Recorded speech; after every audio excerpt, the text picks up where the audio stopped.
धाराशिव जिल्ह्यामध्ये अतिवृष्टीने शेतकरी बर्बाद झालाय, मात्र बँक जी आहेत ती वसुलीसाठी थांबत नाहीयेत। काल कळंब तालुक्यातील संजितपूर गावामधील 27 शेतकऱ्यांना बँक मॅनेजरने वसुलीच्या नोटिसा पाठवलेल्या आहेत आणि आपण आता संजितपूर गावातील शेताच्या बांधावर आहेत। माझ्याबरोबर काही शेतकरी आहेत। कशा पद्धतीच्या नोटिसा पाठवल्यात आणि काय म्हटले तुम्हाला, कुठल्या बँकेचं कर्ज आहे? State bank of India Yermala शाखेचं आमच्या गावातील दत्तक बँक ती आहे घेतलेला। संबंधित 27 शेतकऱ्यांना जवळपास नोटीस आलेल्या आहेत बँकेच्या। या बँकेच्या नोटीसमध्ये तात्काळ कर्जाच्या व्याजाची रक्कम कर्ज भरणा करा असं त्यांनी नोटीस दिलेली आहे। आता पाठीमागच्या 1.5 महिन्यापासून 2 महिन्यापासून तुम्ही पाहताय की पावसाची परिस्थिती आणि अतिवृष्टी आपल्या धाराशिव जिल्ह्यामध्ये किती पाऊस पडतोय। आता सोयाबीनच्या पिकाचं पूर्णतः नुकसान झालेलं आहे। आज शेतकऱ्याची संपूर्ण कर्जमाफीची आणि ओला दुष्काळ जाहीर करण्याची मागणी असताना जर शेतकऱ्यांना कर्ज वसुलीसाठी नोटीस येत असतील तर त्या शेतकऱ्यांच्या समोर स्वतःचा जीव दिल्याशिवाय आत्महत्या केल्याशिवाय पर्याय नाही। बऱ्याच ठिकाणी शेतकऱ्याची जनावरं वाहून गेलेत। आमच्या गावामध्ये पण झालेलं आहे। ज्या शेतकऱ्याच्या नदीच्या काठाच्या तेरणा नदीच्या काठच्या जमिनी खरडून गेलेल्या आहेत त्याचे पंचनामे अजून पूर्ण झालेले नाहीत। त्याच्याबद्दल काही आश्वासन मिळणं अजून बाकी आहे, गरजेचं आहे। आणि ते बाकी असताना जर आम्हाला शेतकऱ्यांना कर्ज भरा म्हणून नोटीस येत असतील तर सर्व शेतकरी हे म्हणजे हवालदिल झालेले आहेत, संकटात आहेत। कसं भरायचं कर्ज?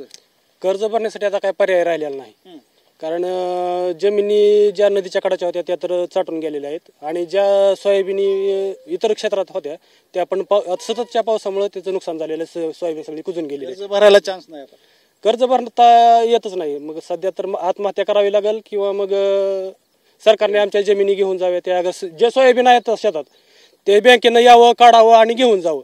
आमच्या समोर आता दुसरा काही पर्याय राहिलेला नाही। आणि तलाठी सुद्धा आमच्या गावाला म्हणजे एक श्राप मिळाल्यासारखा मिळालेला आहे आणि त्यांनी आजपर्यंत पंचनामे केलेले नाहीत किंवा त्याचे प्रत्येक गावच्या काही गावच्या लिस्ट लागलेल्या आहेत अनुदानासाठी, पण आमच्या गावची आणखी काही दखल घेतलेली नाही। तुम्हाला आली का नोटीस? आली की नोटीस।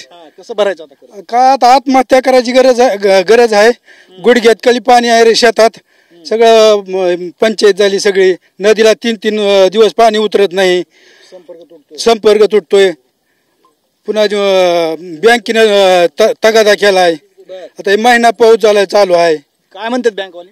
बँकवाले काय पैसे भरा म्हणतात। कसं भरायचं पुन्हा? काय सगळी अडचणच आहे ना शेतकऱ्यासाठी। 2 महिने सोयाबीन आहे का? काय निघते का शेतात? शेतात अजिबात निघत नाही, सगळं उगवून आलंय शेंड्याला सोयाबीन। सगळं कर आलेत सगळे सोयाबीनला। किती एकर शेती आहे? 9 एकर शेती आहे। सगळी पाण्यात? सगळी पाण्याखाली, गुडघ्यात खाली, मांड्यात खाली पाणी आहे सगळं शेतानी। म्हणजे आता सोयाबीन काढून उपयोगच नाही। त्या शासनाला म्हणावं सोयाबीन काढून घेऊन जा म्हणावं तो सगळं। आणि बँकवाली काय, कुठल्या बँकेचं कर्ज? Yermala state bank of India, Yermala शाखा। त्यांनी नोटीस पाठवल्यात। अतिवृष्टी असताना? अतिवृष्टी म्हणजे एकदम 2 महिने झालं पाऊस, कसलं शेतात जाता येत नाही माणसाला, काय नाही। गुडघ्यात खाली पाणी आहे सगळं, पाणी गुडघ्यात काय? हो। काय परिस्थिती आहे? नोटीस आल्यात सगळ्यांना? 3 महिने झाले अतिवृष्टी चालू आहे धाराशिव जिल्ह्यामध्ये। असली अतिवृष्टी असताना बँकेने नोटीस शेतकऱ्यांना पाठवलेले आहेत। एकतर शेतकऱ्याचे खाते होल्ड केले आहेत, ज्यांचा शेतकऱ्याची पगार असेल, निराधाराच्या पगारी असलेल्या किंवा घरकुलाचे काही हप्ते पडले आहेत ते पण होल्ड केले आहेत मॅनेजरनी। आता समजा आज सरकारची बैठक आहे दुपारनंतर, त्यांनी बाबा कर्जमाफी शेतकऱ्याची सरसकट जाहीर करावी व आजची घोषणा करावी, ही आमची शेतकऱ्याची मागणी आहे। कर्जमाफी जर नाही केली तर शेतकरी 10 वर्ष सुधारणार नाही, ही एवढी परिस्थिती बेकार झालेली आहे। आणि आता हे नोटीस आता कधी कर्ज भरा म्हणून सांगितलं?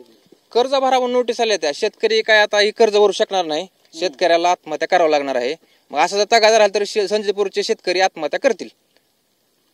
एकंदरीतच पाहिलं तर हे जे चित्र आहे, हे नोटिसा आल्यात आणि शेतकरी एकीकडे अतिवृष्टीने बेजार आहे, बर्बाद झालाय, तर दुसरीकडे बँक वसुलीसाठी तगादा लावती, त्याच्यामुळे आत्महत्या केल्याशिवाय पर्याय नाही असं शेतकऱ्याचं म्हणणं आहे। कॅमेरामॅन विकीसह मी श्रीराम क्षीरसागर, TV9 मराठी, धाराशिव, कळंब।